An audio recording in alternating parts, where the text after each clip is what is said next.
Thank you, Kathleen. Thank you, everybody, for being here. It's great to be here.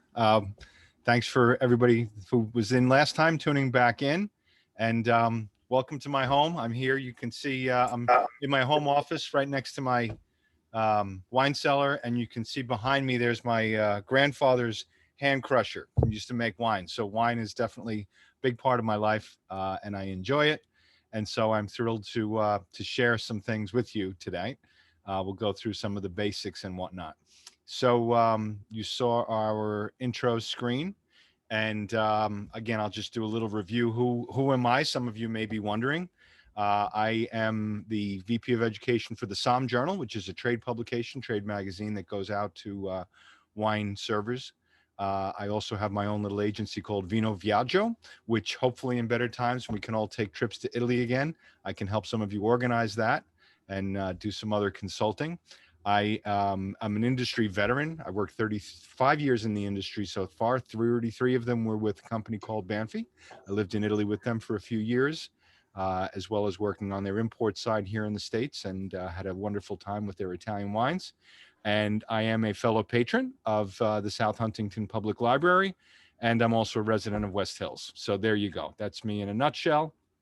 And I always like to intro anytime we do a tasting. I hope everybody's got wine. I always say my stories sound much better with wine. And I know everybody, then if you've got a glass of wine, chances are you're no stranger to wine, and I hope nobody is. But I always like to just review the basics, and essentially what it comes down to is how I taste wine. So I'm going to take the screen down for a second and just go through, again, the basics of how I taste wine. The first thing we always do is the first sense that we use is our sense of sight. So you eyeball the wine and you take a look at what is going on in the glass. Does the wine look clear? It shouldn't be cloudy. If it's cloudy, it doesn't necessarily mean that it's defective. It just means it's a different style of wine. It might be a natural wine. It might be a farmer's wine or anything like that. Certain wines, certain fizzy wines have a little bit of sediment left in them on purpose.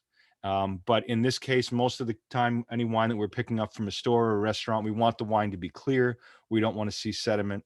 If it's a white wine like this, you can tell this wine has some color to it. That gives me an indication that if it's a white wine that has that kind of color, it probably means one of two things. Either that it spent some time in a barrel, because that age in a barrel for a white wine will give it color, or that during fermentation, it spent some time on the skins, little skin contact, which is always a good thing. All wine grapes have white pulp. Almost all wine grapes. There's about 20 that are the exception to the rule out of the thousands out there in the world. But in almost all cases, the color of wine actually comes from the skin itself. If you ever get a red wine grape and you rub the skin, that's what'll stain your hands, not from squeezing the juice onto your hands.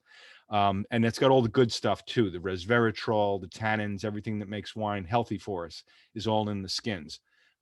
So if a wine was lighter, I'd say it might not have it, but in a case like this wine definitely, I know it for a fact, saw some skin contact.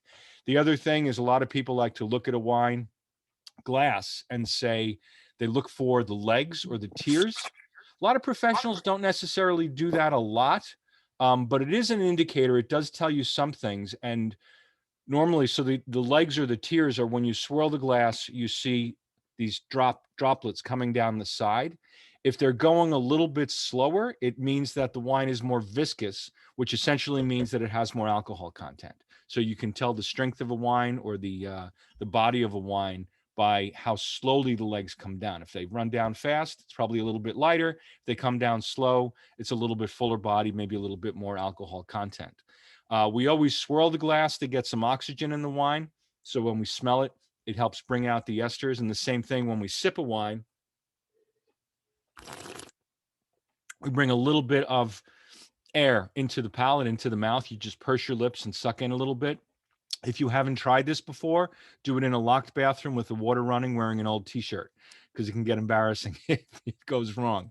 But it's healthy because it's the same thing as when you swirl a glass. It brings air into the mouth and helps the flavors really explode on your palate, and you get to understand them. Now, wine people might tell you certain things that they get different flavors. Gooseberry. I've never had a gooseberry, but I know what a gooseberry should taste like in a wine.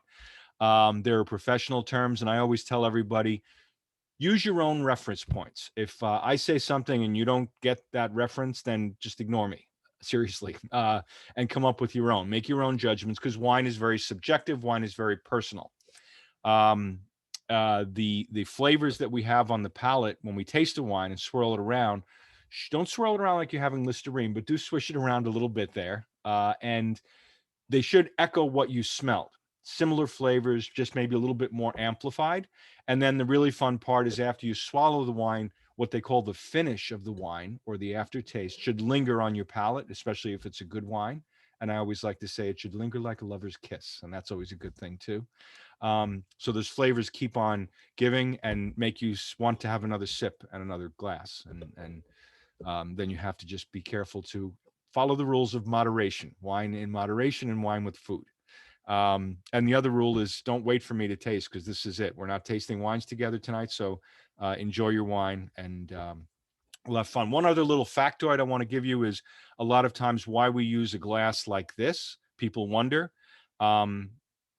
The chalice glass, that is called, or the stem glass, was invented for a particular reason. Number one, if you think for a couple of reasons, like if you have a beer mug, it's got the handle on the side. Why? So you don't get you don't warm up your beer. It's very similar. You don't want to grab the glass by the bulb, because number one, you might warm up your wine. Number two, you might get fingerprints on it, and then you can't really see the color as well. If you don't care about that, go right ahead.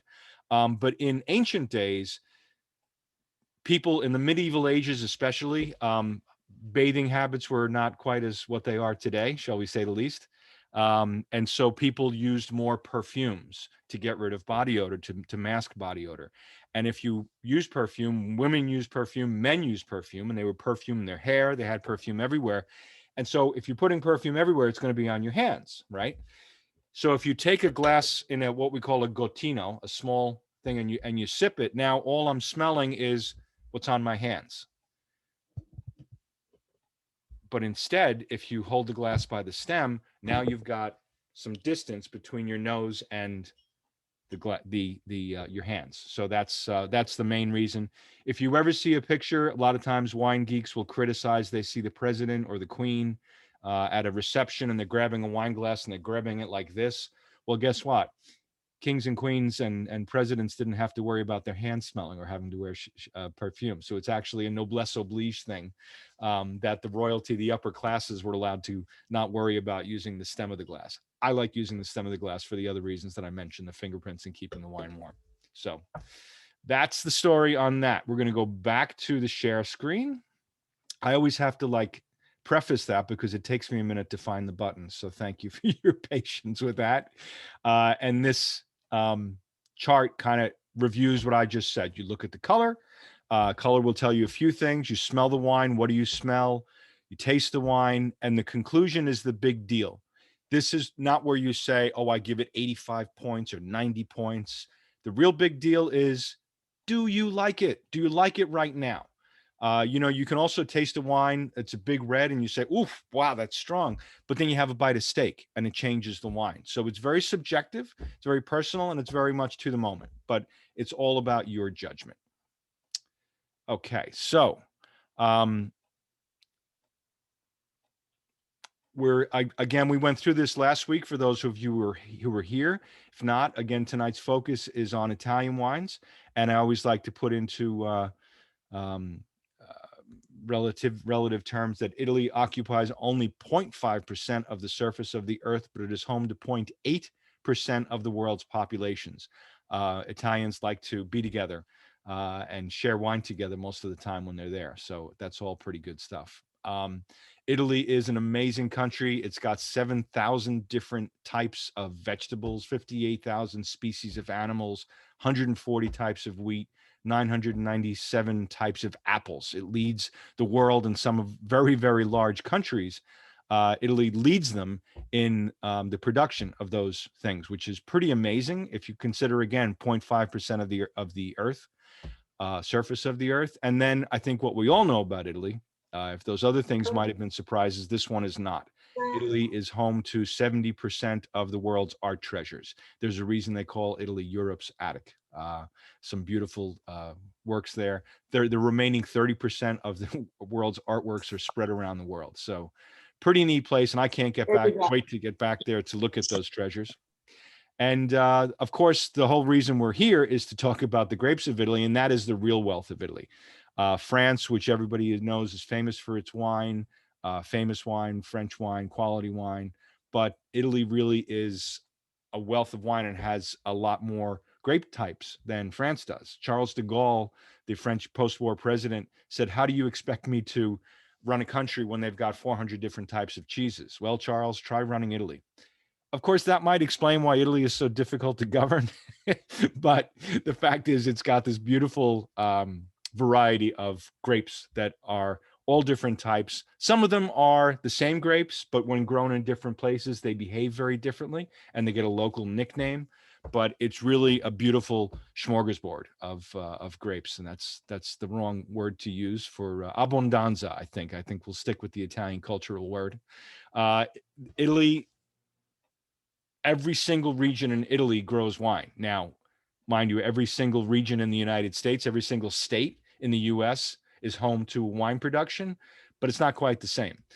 Italy, if you travel through Italy, you're always going to bump into vineyards somewhere. You're going to see the local cuisine is always going to be matched by local wines. It's a true wine culture. People are brought up with wine at the table, part of a meal. Italians will very rarely have a glass of wine without a meal, and they'll never have a meal without a glass of wine.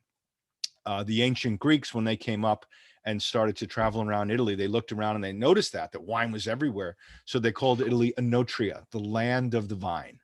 And I think it's to a great extent, it's pretty much still that way. Why is wine grown everywhere besides the fact that they like to drink? There's a few good, serious reasons for that. One of them is geologic. I always like to say, we like to talk about dirt in the wine trade. Italy has many, many different soil types. As you know, it's a mountainous country. I think almost 3/4 of Italy is hillside. There is some patches of valley floors, but for the most part, it's known for its mountains. It's got volcanoes. It's near the sea. So you've got this another tremendous wealth of different soil types through Italy, and they vary literally from hillside to hillside, and sometimes in a vineyard, even from row to row. There's a huge difference from the types of soils that grow, and of course, the soils have a tremendous effect on the fruit that is produced there. You know this if you have a garden. Fertilizer or planting it in a different section of the yard, planting your tomatoes in one place as opposed to the other makes a big difference. Somebody else's tomatoes might taste better. Why? Maybe they have different soil. I don't know if it's a North Shore, South Shore thing or whatever else. Usually it's how much fertilizer you put on it on Long Island. But soil matters, and Italy has a lot of different soils that matter, different soil types for all those different varieties. The other thing that's neat about Italy, I think this map is kind of cool because Italy has a few volcanoes. Some of them are extinct volcanoes, like the ones in the north. Vesuvius we're hoping it's extinct. It hasn't erupted. The one outside of Naples hasn't erupted since the 1940s. Nobody wants to know what's going to happen if that goes again. But then you have Etna on Sicily, which erupts on a regular basis. Fortunately, not too much damage, but it lets you know it's there, and we get earthquakes. And one of the reasons for those volcanoes is because Italy is also the confluence of some tectonic plates. Not to get too geeky, but a large part of Italy is actually on the African plate. Now, I know years ago people might have been tempted to make some jokes about that. Please don't. But the fact is, you've got these tectonic plates that meet there, and that's part of what makes Italy's geography fascinating. It's a real playground for geologists, and it's a playground for wine people too, because that all affects the wines. You've got this tremendous variation, just the way foods vary from small town to small town. Even local dialects change tremendously in just a matter of miles. Italy is this tremendous patchwork quilt. Remember, Italy has been a country for less than the United States. Italy became a united country in 1860. So it's still kind of getting its act together politically, but that's part of what makes it so beautiful. Is again these variations that go from one area to the other. It's not just one uniform place like the States, of course, as well. The other big thing is the winds. Italy sticks out there, right? It's stuck out in the Mediterranean, technically the Tyrrhenian, which is what the body of water between the islands and the main island, the mainland of Sicily, the main peninsula is called. And then on the other side, you've got the Adriatic. But it's a very long peninsula, and so as a result, it's going to be subject to a lot of winds. You get the Bora, which comes down from Eastern Europe, cold mountain wind. You get the Scirocco, which blows up from Africa, a very hot, torrid wind. Sometimes it carries sand. Sometimes it even carries birds. I've been in Italy where you see these birds moving, little tiny tropical birds moving along really fast because they just got blown up from Africa. They couldn't swim against the wind. You get the Mistral, which is famous in France, but it keeps on going from France and blows straight across Sardinia down to southern Italy. And I know that Italians will actually forget about checking the weather reports. They check the wind. They put their thumb out, see which way the wind is blowing, and that'll tell you if the Scirocco's coming with the sand. You got to take your laundry in. Forget about it raining. You don't want a sandy laundry batch. So a lot of different things. They know exactly if the wind blows a certain way. They seem to all know instinctively what's going to happen next. It's kind of cool, and it obviously has a big impact on the grapevines because the grapevines are standing out there and very subject to these winds. Winds are good for grapevines, believe it or not, because like any fruit, if it's too damp or too moist or too shady or too still, you're going to run the risk of getting mold. And we're all familiar with a bunch of grapes. A lot of times some grapes are a little tighter packed than others. And if it's too tightly packed, it means that there's a chance for mold. If the wind is blowing along, that helps. It actually helps keep the fruit clean and pure and just lets it relax a little more. So the winds are a good thing. And they influence depending on which wind is in which part of the country. It has a tremendous influence on the wines of Italy. Italy, believe it or not, does have rules. I know a lot of people think Italy doesn't have rules, and sometimes they make us believe that. But there is a very strict codification, and it's more than just rules; it's law. Okay, this is something that a lot of our winemaking rules in the United States and the New World, other countries, even South America, are a little bit loosey-goosey. You can grow anything anywhere, and it doesn't matter because there hasn't been a long tradition, hence the name New World, right? But in Italy, the denomination system was set up to reflect history. And that's the reason I think that the greatest example of a denomination or an appellation is Chianti. You can't just call any wine Chianti, although some marketers tried back in the 70s and 80s, coming up with the word California Chianti, and they got sued by Italy because Chianti means something very specific. It means that there are regulations for how the grapes are grown, what the yield is. So they have to trim the vines to make sure the yield is only so much for maintain the quality of the vine. Once the grapes are brought in, the way they are treated, the way they are vinified, how long they need to spend in a barrel before they're released. These are all very strict rules for Italian production, and they're certified, and there are inspectors, government inspectors that go around checking wine. That's the job I want to have in my next life, is just go around checking everybody's wine. But it's a loosely idea of a pyramid, and at the very base, you have the most unregulated wines, which they will call vino da tavola in the past. And it was just wines that are varietal wines. The rules are not as strict, but on the other hand, you can't really say what region it comes from or what grape variety it's made from if you don't follow certain rules. So you have to keep it strictly generic, and that kind of cuts back on things. IGT, Indicazione Geografica Tipica, means indication of geographic typicity, means that, okay, we're going to say this wine comes from Tuscany. Tuscany is a big area. It includes Chianti, it includes Montepulciano, it includes Montalcino, where Brunello is made. It includes San Gimignano, where Vernaccia is made. But we're not going to say that, because this grape might be a blend of different grapes, or it might be something maybe not as traditional. So the only thing the government is going to let you get away with saying is that it's Tuscan, and it has an IGT, meaning has geographic typicity, so you can generalize where it comes from. Then we get into the more serious denominations, DOC, denomination of origin controlled, which is exactly what I was speaking of when I was talking about Chianti. A lot of the wines we're going to see today are DOC wines, a lot of the wines that I'm going to tell you about at least. And hopefully some of you are drinking DOC wines. And then you have DOCG, the G standing for guaranteed, which is just an extra guarantee, an extra, frankly, it's a little bit extra that you pay in a tax. But it's what they're saying is Italy's most prestigious wines, like a Barolo, like a Brunello.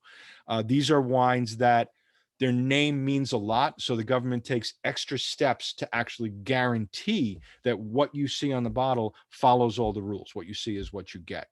And by the way, if you have a bottle of Italian wine tonight, drop me a note in the messages in the chat section. I'd love to see what everybody's drinking. And we'll talk a little bit about that more later if we have some time for questions. But as I said before, Italy and rules don't always necessarily coincide. A lot of people like to say that in Italy, stop signs are merely suggestions. And I always like to point out that this bowl of spaghetti could technically be the national dish of Italy. But I think it's very emblematic because if you look at it, you got sauce here, sauce there. There's no sauce on this piece of pasta. There's not. And then, you know, the pasta's going, it looks like it's going in all different directions, this way, that way. It looks like a big plate of confusion, right? Which sometimes Italy can seem like a big mass of confusion. But when you taste that pasta, it is delicious. And that's what Italy always comes down to. In the end, no matter how confusing it is, we always want to go back to it because it is fun and it is wonderful, just like this pasta is delicious. So last time we talked about, for those of you who were here, we talked about Tuscany, we talked about the Veneto, and we talked about Piedmont. We thought today that we would mix it up. I wanted to show you the mountains of Abruzzo, which is on Italy's east coast on the Adriatic. Campania, which I think there are a lot of Italian Americans, a lot of immigrant families came from there at the turn of the century. So you always find everybody that relates to that region of Campania. And then Sicily, same thing. A lot of Italian Americans trace their roots back to Sicily, which is a wonderful myriad places. So we're going to focus on those three regions and see what they're all about. So we're going to start with Abruzzo. Abruzzo is, there are immigrants from Abruzzo in the U.S. There's a large concentration of Abruzzesi, as they call them, in Philadelphia, certain areas of Pennsylvania. You do find many of them around. It's not as common. My own family, my mother's family, hailed from outside of Rome, which is also not as common. You generally find Italian immigrant families really came from either Campania around Naples or Basilicata, Calabria down by the Toe, or Sicily. But Abruzzo is a beautiful area. It runs literally from the Apennines, which is the backbone of Italy, straight out to the Adriatic Sea. It's very rugged terrain. About 65% of it is mountainous, which is not impossible sometimes to grow grapes in, but very challenging, very difficult. But it's got a lot of, because it's in the mountains, it's got a lot of river valleys, the rivers that would flow down toward the sea. And that gives you some beautiful areas for planting vines. Rich in clay, which clay is very important for when you're growing vines, grapevines. Grapevines, like any fruit, the plant's natural instinct is to reproduce. Grapes have a seed, so the more seeds that a vine can put out, the more grapes it could put out, the more seed it puts out, the better chances of reproduction by natural law. And what happens is clay actually holds the vine down a little bit. It doesn't let it be as productive. If you planted a vine in very, very fertile soil, you got a lot of grapes, and the wine you'd make from it wouldn't be too good. It would be a little bit watered down because the grape doesn't care about the quality of your wine. The vine cares about how many seeds it can throw out there. And what happens is the more it's held back, the more the vine has to be stressed and suffer and fight to get a little bit of water. It actually makes better quality, lower amount of fruit, lower quantity of fruit, but because it has to suffer, it concentrates all its efforts in that little bit of fruit that remains, and that's why you get such great wines from these sparse vineyards. If you see a vine that looks really beautiful and flourishing, the wine might not be so good from it. If you see it suffering a little bit, I always like to say all good mothers know you have to suffer a little bit to bear good fruit, right? Abruzzo is also home to Italy's top nature preserve and Europe's top nature preserve. It's got a tremendous abundance. That chart I showed you with all the species, more than China, I bet a lot of them are actually located in Abruzzo. It's got beautiful natural parks because it's so rustic. And it's really a cool place. And to me, it's one of Italy's more unspoiled regions because it's so rural and so mountainous. And you can see where it is on the boot. If Italy is, you can describe Italy as a boot. This is sort of like on the calf, the back end of the leg of the boot, and right across from Lazio. So literally, if you land in Lazio is where Rome is, and if you land at the Rome airport, you can be to the Abruzzo border in about an hour, and you can be all the way to the Adriatic in a matter of maybe 2 or 3 hours, because there is this wonderful highway that goes east to west, which is something very rare in Italy, because the backbone, that spine, that the Apennine Mountains run north to south or south to north, depending on your point of view. And so you don't get a lot of east-west crossing. The area going into Abruzzo is one of those places. Why it's not more discovered, I don't know, because it's really easy to run across. But probably one of the reasons it's not as discovered is because it doesn't have the great famous cathedrals. It didn't have the Renaissance art. Abruzzo is more agricultural. It focused on sheep and grape growing. And for me, it wins the prize for that reason. You can also see this is a sort of little bit of a 3D view. You can see there's a lot of mountains, especially toward the center. You see where L'Aquila is. I'm trying to circle that with my cursor if you can find it. L'Aquila is up in the mountains. It's in the Apennines. It's Italy's biggest city. It's capital city. And you may be familiar with the fact that in 2009, it suffered terrible earthquake, tremendous damage there. It's still rebuilding from it, but it's a fun, beautiful city. But it's in the mountains. It's up in the hills. And it's not until you keep going past Prati and you can see where Teramo is, Ati, Chieti.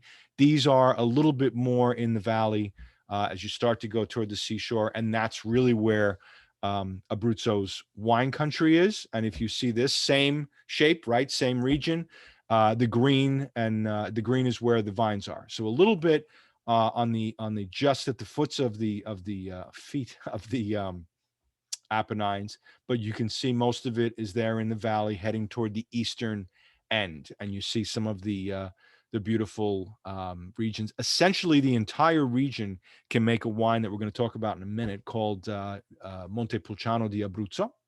But there is that section number 1 is considered the area that makes the highest quality of Montepulciano di Abruzzo, called Colline Terramane, which literally collina means hill.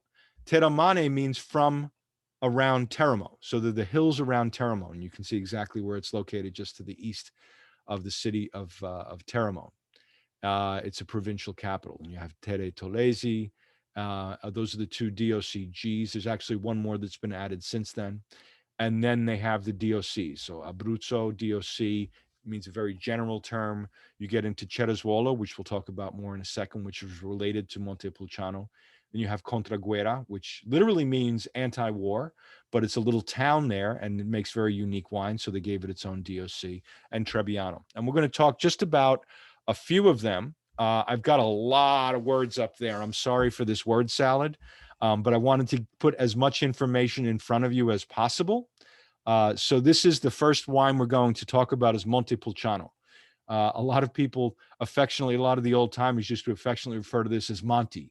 Yo, you got any Monty? Because Montepulciano makes generally a wine that is very easy to drink. It's got soft tannins. Montepulciano is not by surely by no coincidence, it's Italy's second most widely planted grape. Number 1 is Sangiovese, which is grown everywhere. Number 2 is Montepulciano, because it makes a wine that is easy to drink, very enjoyable. You will probably see, you used to be able to see a lot of Montepulciano in magnums in the wine shops or it was a house pouring wine in a lot of restaurants, because again, not aggressive tannins, dark color, red, real delicious, hearty wine that wasn't hard to drink. It's a red wine that you could drink if you wanted to break all the laws and not have food with it, because it was soft on the palate, not too hard, still dry. And by law, and again, if you change this, you can actually get arrested or get a fine. By law, if you label a wine Montepulciano di Abruzzo, it has to be 85%. And then they have certain variations from different towns, different areas. But the one that I mentioned before, Colline Terramane, considered to be the best example of Montepulciano. It's a little bit, prices there start to go much higher, but your quality is much greater. So you're getting a great return, great value. Colline Terramane must be 90% Montepulciano grapes. Montepulciano is the name of a grape. If you're thinking, hey, wait, Montepulciano sounds familiar, isn't there the same wine in Tuscany? There's a town in Tuscany called Montepulciano. This grape has nothing to do with it. I told you, if confusion didn't already exist, we would have invented it in Italy. Montepulciano is a beautiful town near the highway, and they make a wine there made from Sangiovese, not Montepulciano. They make a wine there from Sangiovese called Vino Nobile di Montalcino, the noble wine of Montepulciano. They're obviously very proud people, think a lot of themselves and think a lot of their wine, and in some cases, rightfully so. But is this grape called Montepulciano that has nothing to do with it? Well, one of the theories is that from the Middle Ages through many, many years, Abruzzo was known for its sheep trade, selling wool to the cities and whatnot. And they would take the sheep. Tuscany was not shy on the sheep trade either. But when they were going to the bigger markets, the next closest city in Tuscany from Abruzzo is in Montepulciano. So a lot of the Abruzzesi would pass by there and they'd hear about the wine and they'd hear about the famous Vino Nobile di Montepulciano, and they take their own wine and they say, you see, this is the Montepulciano of Abruzzo. So sort of flattery, sort of comparison. Whether it's true or not, doesn't matter after you've had a couple of glasses because the wine is good. And then I put down there the wine Cerasuolo. Cerasuolo comes from the old Italian word cerasa, which was the ancient dialect word. Today, the word for cherry is ciliegia, if anybody's fact checking me. But Cerasuolo is a sort of rosé. It's not really a rosé. Montepulciano is one of those few grapes that has darker pulp, and it has a very thick skin, so it gets a lot of color. I mentioned before, the Montepulciano red, very, very deeply colored, which is the complete opposite of Sangiovese.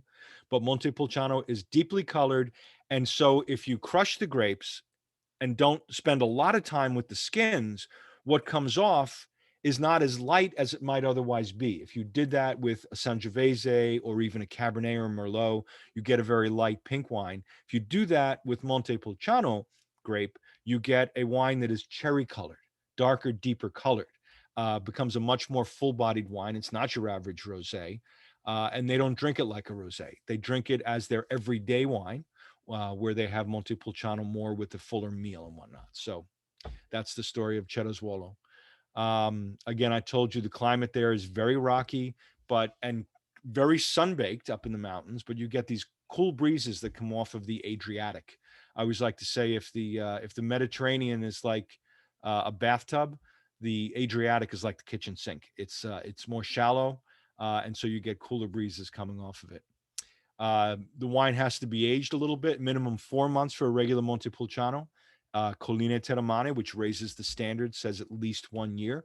And if you're making a Reserva, in many parts of the New World, Reserva is a marketing term. Vintner's Reserve, what does it mean? Nothing. It's just a marketing term. It means probably another $5 a bottle. But in the case of Italian wines, and in this specific case of Montepulciano di Abruzzo, Reserva means that the wine, by law, has been aged longer before it's released from the winery. In this case, 24 months for Reserva, and the law states that at least 9 months of that 24 months must be in a barrel. Doesn't specify the type of barrel. It leaves that up to the producer. It could be a big barrel, so it's not as much of an influence of wood, or a smaller barrel, which the wine is going to have more influence of the wood flavor. That becomes a stylistic approach to the producer. But the wine as a reserva legally means that it has some extra aging to it. I put down, again, some characteristics: red plum, blackberry, herbs, baking spices, mesquite. These are terms that you might taste the Montepulciano and say to me, what are you talking about? I don't get that at all. And if that's the case, that's fine. But these are general terms that we use, we throw around. The important thing is, because it's low acidity, it tends to be a little bit fruitier of wine. You know, if you have a Barolo, which we talked about last week, from Piedmont, from a cooler climate, you taste a Barolo and it's going to almost, wow, set you back. It's a powerful wine, very acidic, very astringent. Montepulciano is much more user-friendly. You're going to like it immediately as you sip it. And it's still going to have great complexity. It's not a lot of tannins to it. Tannins are natural in grapes. They come from the skins, they come from the seeds, and they also come from aging in wood. Tannins are, if you think about tasting a strong cup of tea, a tea that's been steeped for a very long time, and you sip the tea and it feels like somebody took a squeegee to your teeth. And, wow, it really dries the sides of your teeth out. Those are tannins. Tea has tannins and red wines have tannins. The tannins in Montepulciano are a lot milder, what we like to say softer and rounder than typically in a lot of, say, a Bordeaux or a Burgundy or a Barolo or a Brunello. It goes great with anything you got. It's great with sausages, great with roast lamb. It happens to be what they have a lot of in Abruzzo. They have these beautiful roast lamb that they put on skewers, delicious. And I put down some names there of the producers. Cerulli Spinozzi was top. That's one of the wines that I happen to have tonight with me. Delicious producers, and you've got a whole slew. And because this is going to be recorded, you can go back and see those names. And I think I also last time sent this to anybody who wanted to see this presentation. I don't mind sharing. Another white grape that they have is called Trebbiano. Trebbiano traditionally in Italy didn't make a wine that had a lot of character, because in the 80s and 90s, when Italy was trying to control the market, get a lot of wine out there, it kind of lost its soul a little bit with certain Trebbianos and didn't use the top quality stuff. They relied more on wines that could produce more. Now, fortunately, they're getting back to it. And of course, there's confusion here too. Trebbiano di Abruzzo is also called Bombino, because there is Trebbiano Toscano, there's Trebbiano from Lazio, there's Trebbiano grown all over the place, and it's all a little different. Is it truly genetically related? Maybe, maybe not. They don't know, but the local name for it is Bombino. And the same thing. Locally, they call what is otherwise known and genetically traced as Trebbiano Toscano. Locally in Abruzzo, they call it Procanico. It's their local names. But it must be 100. It can either be 100%, and I need to just change my get this sheet out of the way here. There we go. 85 to 100% Malvasia to be called that. But you can add, if you want, I'm sorry, 85 to 100% Trebbiano can be included in the wine to be called Trebbiano. Must be at least 85%. Otherwise, you cannot call it a Trebbiano. But you can also include up to 15% of different grapes: Malvasia, Cocociola. I just like to say that name, Cocociola, and Passerina. They just sound like fun Italian grapes, and they're actually not really that good. But they do add some structure and body to the Trebbiano. So in small doses and 15%, yes, okay, and it means that we get to say the names, Cocociola and Passerina. So same here. The microclimate is exactly what I told you for Montepulciano. It's the same area, and it's the same growing area as well. Pretty much anywhere in Abruzzo, you can make a Trebbiano, wherever you can make a Montepulciano. This wine, because it's a young white wine, minimum 3 months before release, doesn't require any aging in oak barrels because it's white. It's got great, what I like to call minerality. Minerality means it reminds you, the flavors remind you of, if it would be pleasant to taste rocks. That sounds kind of funny, but it's a big geeky term that we use in the industry when we talk about wines. Minerality means it tastes like soil, it tastes like the earth in a good way. the wine, I always say it's vibrant, it's fruity, it's floral, it's bright, it's delicious, and it can actually stand a little bit of aging. A lot of people think that white wines can't age. There are certain wines that can, because they have good acidity, good backbone, and Trebbiano, a good Trebbiano happens to be one of those. You can enjoy a wine like that with any roasted poultry, even cured meats. Risotto, of course, veal, light pastas. It's a delicious, versatile wine, and there you have some of the names of the producers. Then last but not least is a wine called Pecorino. Sound familiar? Isn't that a cheese? It is also. And Pecorino literally means sheep's cheese. Pecorino cheese comes from the word pecora in Italian. Sheep, last I checked, don't make grapes, but evidently the sheeps like to taste grapes as they're going through the fields and pastures. If there's a grapevine, sheep will come up and nibble, and this grape evidently was a favorite of the sheep. So it's called Pecorino for no apparent reason. But that one grape variety called Pecorino makes this wonderful wine. You must be 85% of that grape, again by law, or it can be 100%, and certain other whites are allowed in there. Same territory, but a little bit more restricted area, similar soils. No minimum aging specified for the wine. This is a fuller, rounder body.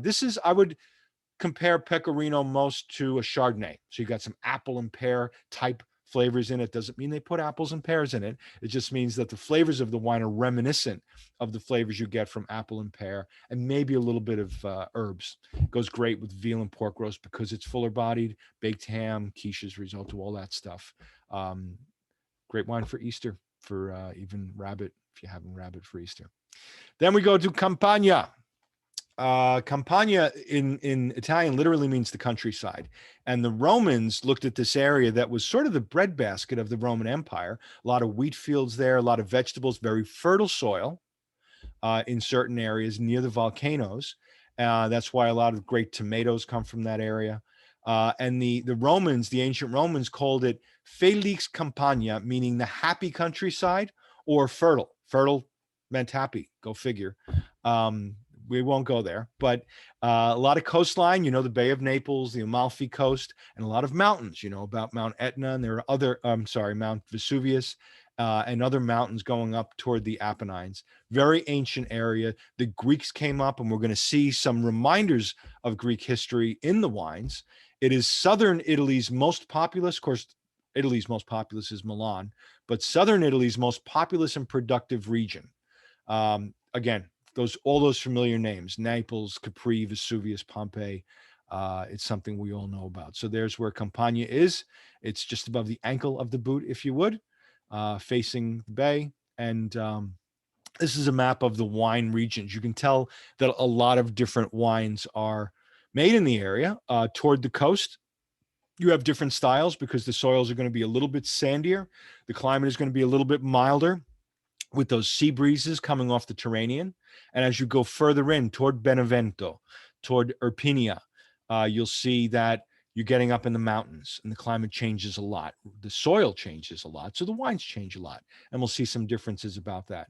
Irpinia, by the way, is the area where, again, probably a lot of Italian Americans from Campania will often say that, oh yeah, my family's from around Naples. Well, the fact is they were probably further inland, but nobody knew Irpinia. It was just easy to say around Naples, because this was the area. But a ton of people, and the name is escaping me now, but there's a famous town up there that I know a lot of immigrants, Italian immigrant families came from back in the day. First grape we're going to look at, a Campania Champion, is Greco di Tufo. Greco, remember I told you? The Greeks came up and they got pretty much as far as Campania. They settled it. The southern Italy used to be called Magna Graecia, Greater Greece, because the Greeks colonized it. And when they colonized it back in the ancient times, they brought a lot of grapevines with them. So we're gonna talk about some that have ancient names. Greco di Tufo. So the Greekish wine from Tufo is a town in southern Italy, in Campania.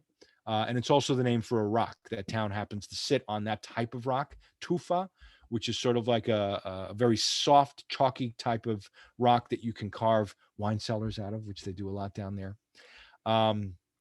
Again, minimum 85% of that grape. And then the other big one that they like to use is Coda di Volpe. I love these Italian names. They get so romantic and so suggestive. Coda di Volpe literally means fox's tail. Because the grape bunches, you really got to use your imagination on this one, but they're long and they're kind of pink, and they say, oh, it looks just like a fox's tail. They had to use their imagination a lot when they were out in the countryside, I guess. But the soil is full of this tufo. So the vines actually crack through. They reach through this tufo, reach down into the soils, which is good. They reach down to reach for moisture, and that's good for the vine. It gives it strength and helps give it more, the wines more character. It's sort of a very compressed, ancient volcanic ash, tufo. You get a lot of it around Rome as well. Aging is 1 year, so not a lot, even for a Reserva, not a lot. And it's one of those wines that actually can develop nicely with age. It's a full-bodied white wine. You've got aromas of white blossom, dried apricot, a little bit earthy to it. Again, I put these figures, these things in there. Best ways to make your own determination, but it is a fuller-bodied white wine, somewhere between a Chardonnay and a Sauvignon Blanc, maybe. Great with anything from the south, right? Tomatoes and mozzarella, grilled fish, fried calamari, making my mouth water. And there are some of the producers there as well.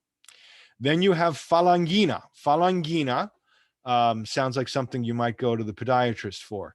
But Falanghina is another ancient grape. And this one, the story goes, if it's true or not, I don't know. But again, have a glass of wine and it'll seem like a great story. When the Greeks came in, one of the things that the Greeks brought to the Italian peninsula was, up until then, grapevines were either growing up trees or strung along between trees or growing like bush vines, literally trained to the ground. The Greeks brought with them Windex. No, that's a Greek joke. I'm sorry. They brought with them the idea of staking up vines. So putting a pole in the ground that the vine could be trained on. And a pole, if you think about your fingers, your phalanges, the ancient Roman word for, or the Latin word for a pole was a phalanga. So Falanghina, little grape that grows on the poles. Kind of neat. It wasn't the only one, but it was the first one. So it got the name Falanghina. And this grape, this wine must be made from 100% Falanghina, comes from a very small delimited area. And it's kind of neat. It's cool, warm days, cool nights. It's a little closer to the seaside, so you get more sandy soils. Sandy soils tend to make more elegant wines, whereas rocky clay soils make rustic wines. And a friend of mine who's a winemaker liked to compare. He said, you know, this is a seaside wine. If you think about people that come from the seaside, a little calmer, a little more relaxed. People from the mountains are a little bit more rustic, a little rougher going, rough around the edges. And that's the comparison between Greco di Tufo and Falanghina. He also said, and he said it, not me, but he liked to compare them to two actresses. He said, Greco di Tufo is like Sophia Loren, right? Outgoing, sort of very busty, very, you know, kind of in your face type of actress, very lively. And Falanghina was a little bit more like Audrey Hepburn, a little more delicate, a little more genteel. I don't know. Try them and let me know. Warmer area, no age required. And even though it's a lighter wine, it also can age pretty well. A little bit more fruit flavors, the more delicate fruits like peaches and apricots. It goes great with anything you're going to have by the seaside, sushi, shellfish, roasted fish again, vegetables, pasta, anything along those lines. And there's your list of producers at the bottom, which are actually pretty much the same because there are some well-known producers in the South in that area. Taurasi. Taurasi is made with Aglianico. You will also see grapes that are labeled as Aglianico, which is permitted. There is a denomination for Aglianico, but Taurasi is a Avellino, by the way, is the town that I was thinking of before. It just came to me. Avellino is up in that area of Irpinia, which literally takes its name. Irpinia was an ancient Roman name for wolves. It was a very rustic area, but Avellino is where a lot of Italian-American immigrants come from. But back to Taurasi is the name of a town. And the Aglianico from Taurasi is very well known. It's almost like what the Nebbiolo is to Barolo and what Sangiovese is to Brunello, Aglianico is to Taurasi. It's a place, Taurasi, But Aglianico was the grape, and Aglianico grows other places and makes other wines, but it really reaches its pinnacle of flavor and success and excellent in Taurasi, to the point where it must be made minimum of 85% by law, but most of the producers keep it 100% because they like, why bother putting anything else in there? This is so good. You're up in the mountains, so the summers can be very hot, a lot of sun exposure, which is great for the grapes. And the winters can be really cold and nasty. The soils are rocky with a lot of clay. And again, that means the vines have to reach down to get water sources. It must be aged for at least 3 years, and one of those years has to be in a barrel. Doesn't say which age, which type, big, small, that's up to the producer. And that's where you'll get stylistic differences, but it must have some wood aging to round out and soften its rough kind of mountain character. Flavors of raspberries, plum, black cherry. It's a lush wine, but a lot of structure. They call it the Barolo of the South. Maybe, maybe not. Again, you check it, taste it, and tell me what you think. But this is the kind of red wine that you want to have with hearty meals, roasts, game, barbecue in the summer, other hearty dishes, anything that's really got a lot of flavor going on, because this wine has got a ton of flavor coming out of it too. Now we go to Sicily, last but not least.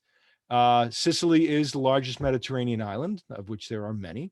It is very hilly and very intensely cultivated. It's a wildly, you get cities in there that can be a little crowded, but a lot of countryside in the middle, a lot of mountains as well.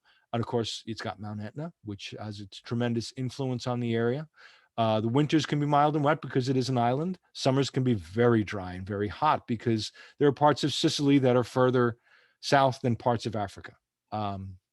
It's another ancient place, and because it sort of sticks out there between Italy and Africa, everybody wanted to run across it and run through it and rule it.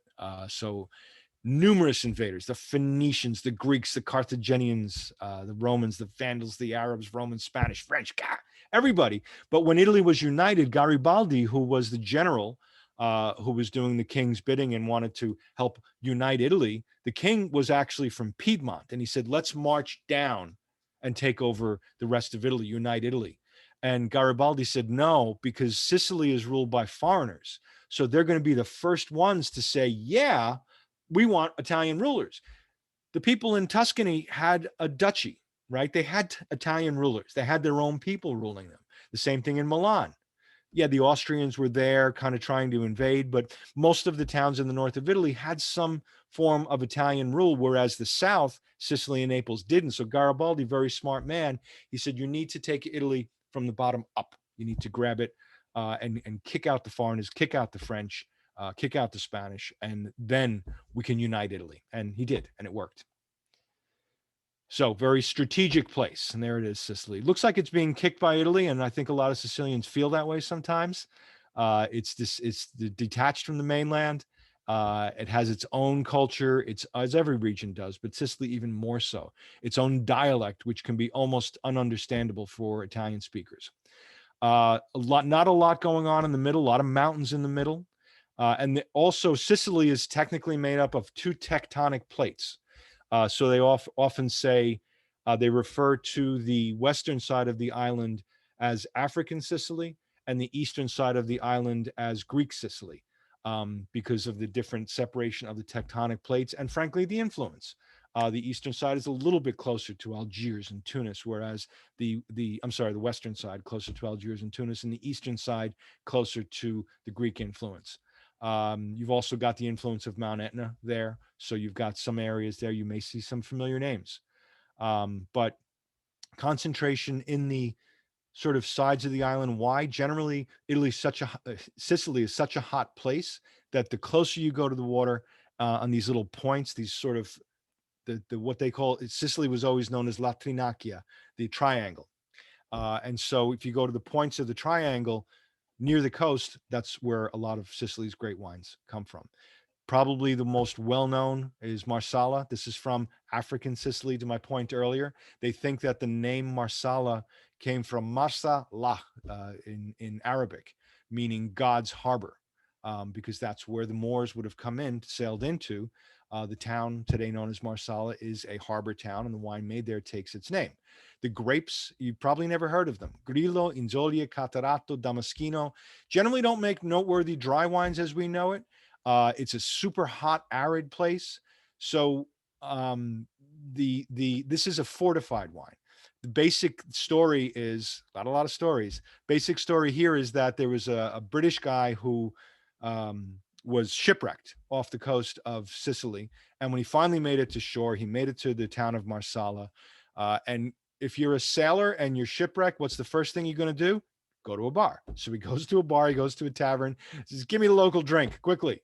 And he has handed this glass of wine that the Romans had developed this style for called perpetuum.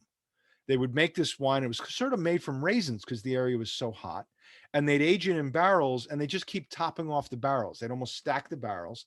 And when they'd empty one barrel, they'd fill it from the next partially and just keep rotating it, much like the Spanish do with sherry. And he said, wow, this stuff is good. And, you know, back home, we drink a lot of sherry and a lot of port. I bet this would work. And so he brought it back to England, and it was a success. He came back, and his name was Woodhouse, and he started a Marsala company that later on got bought out by a local family called Florio, which is still there today as one of the famous Marsala producers. And Marsala is a beautiful wine. Unfortunately, as I mentioned earlier, it caught on to that era in the 80s, 90s, whenever it was that Sicilians were trying to, or Italians were trying to make wine to keep up with the market and keep up with trends. And they sort of lost it, and people became, well, Marsala, yeah, it's good to cook with. You make chicken Marsala with it. In reality, up until mid-century, mid 20th century, Marsala was a beautiful sipping wine. You would have it as an aperitif. You would have it as a digestif. It wasn't just a dessert wine. It was a wine that you could have with some snacks, with some cheeses, nuts, olives. And fortunately, today you can get some few very good versions of Marsala. Don't buy the regular one that you can buy in the store, but I would suggest if you can find something, for example, Florio, I know, makes one called Targa. There are other different types of Vergine Marsalas, which has to do with the aging process, which I'm going to explain to you in a moment, actually right now. These are the multiple expressions. Marsala is essentially judged or classified by three factors: its color, its aging, and what's the other one? Whoops! Whoa! I'm sorry.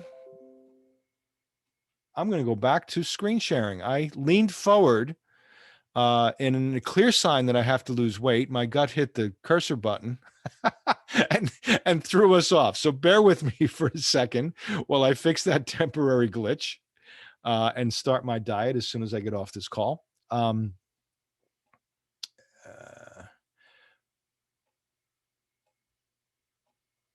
There we go. And I will be right with you. Talk amongst yourselves for a moment. There we go. Share screen. And we're back. Almost. Now we're back. So the aging, the color, and its time and its exposure to wood. So oro obviously literally means gold. So it's got this nice golden color, probably means it doesn't have a lot of age to it.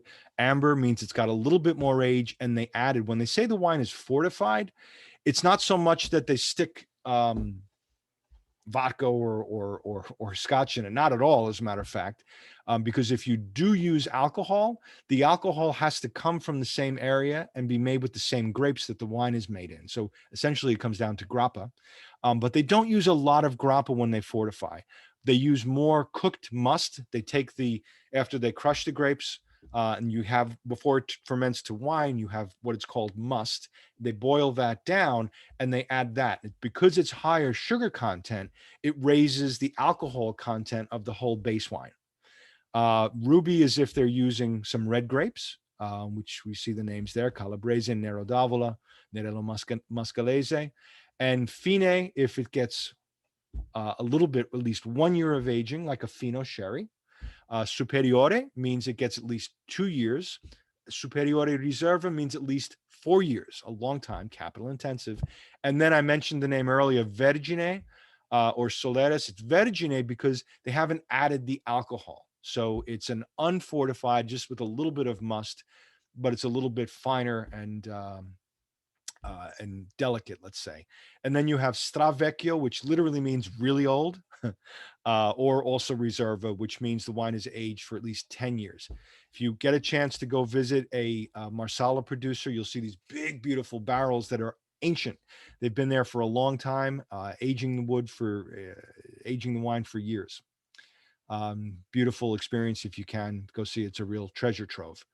Other wines from Sicily, Etna Rosso, grown on Etna, so very deep soils. Because the area is so hot, they only grow it on the north and east and west slopes, not the south-facing slope, because that's where the sun beats, and it would be great if they wanted to make marmalade or jam or preserves.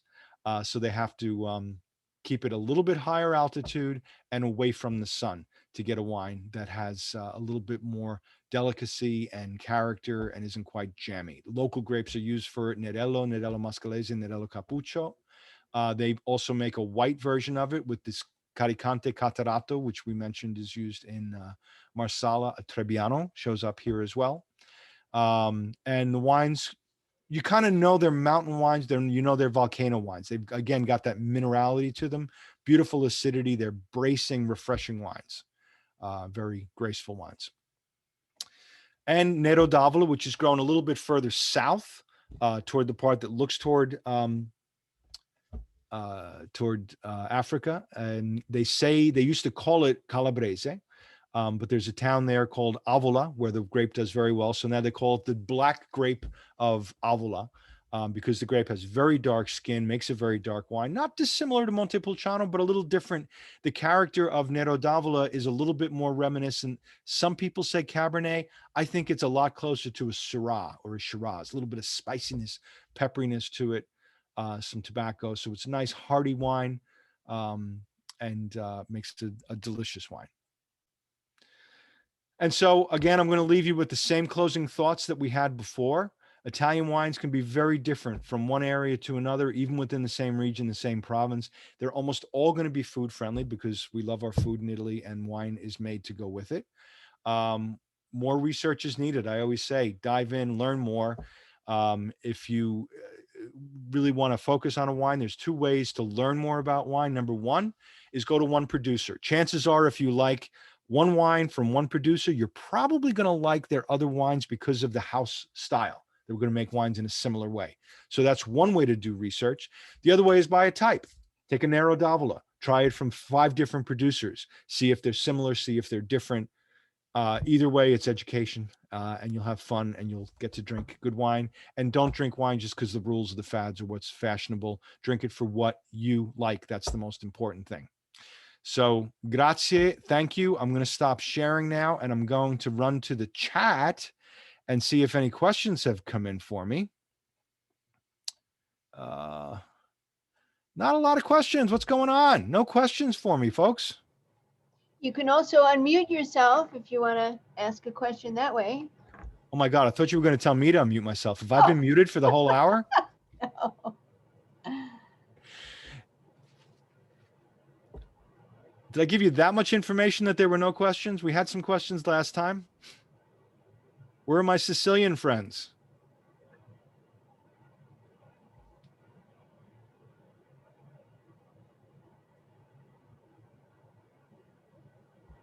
All right. Maybe does anyone want to share what wine you're drinking tonight? Yeah, nobody chatted with me what wine they're drinking. I did. Montepulciano di Abruzzo. Thank you, Joe. You're the only one. Very appropriate. It's your Colle Corviano, Montepulciano d'Abruzzo. Very nice. Yeah, that's a good one. We finally got a question in. A good one, but we have a very local one from a lovely gourmet store, Zebeco. And it's actually lovely. It's very light. A Verdicchio. Verdicchio. Yeah. And that's up from the market. Or whatever. Yeah. It's lovely. Yeah. It's up from the Marche, up on also on the Adriatic coast. One of those great full-bodied white wines that can actually take a little bit of age, goes with a lot of foods. Or with no food. Or with no food, either way. With a Zoom, With the Zoom, perfect with the Zoom. you know? That's what we're going for. Nice, and I see a note from Sonia who has a family named Pellegrini. Look into it. They're very nice. They're one of, I think there are basically 3 or 4 Marsala producers left, and Pellegrini is one of them. Yeah. They may also make other wines as well. Google them, look them up. They're in Sicily. You might be related. Maybe you at least get a free bottle of wine. I don't know. Give it a try. So Lars, we started writing down the wines a little later. But what was that one wine that started with an F that was 100% wine? That grape. The That Falange grape? wine, Falanghina. Yes. Yeah. All right. Yes. Flinty. And again, I say things like flinty, but does anybody want to taste Flint? Maybe not, but it's one of those flavors that we use to describe that dryness in a wine, Mhm. that minerality. Actually sounded really interesting. I've never had it. Yeah, Falanghina is fun. Not easy to find. Relatively small production. So where would you find it? A good wine shop. A good. I might have one through I an mean, importer that I so know. like would a place in Charlottesville have it, like the local wine stores? Or is it that obscure that you can't find it? Ask, because a local wine shop can source it for you. If they're good, if they're worth their salt, they can do what you can do, which is Google it. Yeah. And they can find out if there's a Falanghina, who is importing it, and they can get it in for you. They might require you have to buy 6 bottles or something like that. Yeah. It sounded interesting. Yeah. You might even be able to find it on wine.com, give it a shot. Look for it. Yeah. This was a nice. Falanghina. Fala, like fala la la la. And Okay. Fala, N Remember that, Anthony? Ghina. So the Pantinas say we tried Cosumano Nero d'Avola and Barone Valforte Montepulciano d'Abruzzo. Good choice. You preferred the Montepulciano. Montepulciano is always known to be friendly. Unico, if you wanted. Yeah. And somebody else, the Milazzos are having a Nero d'Avola. Milazzo is also a Sicilian name, if I'm not mistaken. There's an area, there's a town called Milazzo down there, not far from Etna, not far from the Straits of Messina. I got a C for that. Excellent. CC. Great. Anybody else want to share what they're drinking?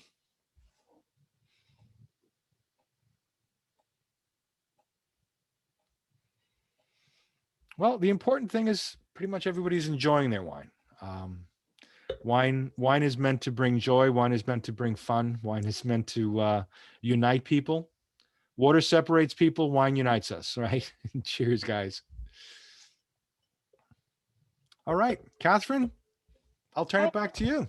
Well, thanks everyone for joining us. Thanks, Lars, for sharing your expertise with us. Another very interesting presentation. As I said, we did record this, so we will be posting it tomorrow on our YouTube channel. So. And patrons, let Catherine know if you want to explore more regions. I got more. Hi, Catherine. Thank you. Hi, Marianne. Thank you. Thank you. Very nice. Thank you guys all for your attention and your interest. Good job, Lars. Thank you, Joe. Thanks, everyone. Thank you. Grazie. Prego. Ciao, ciao.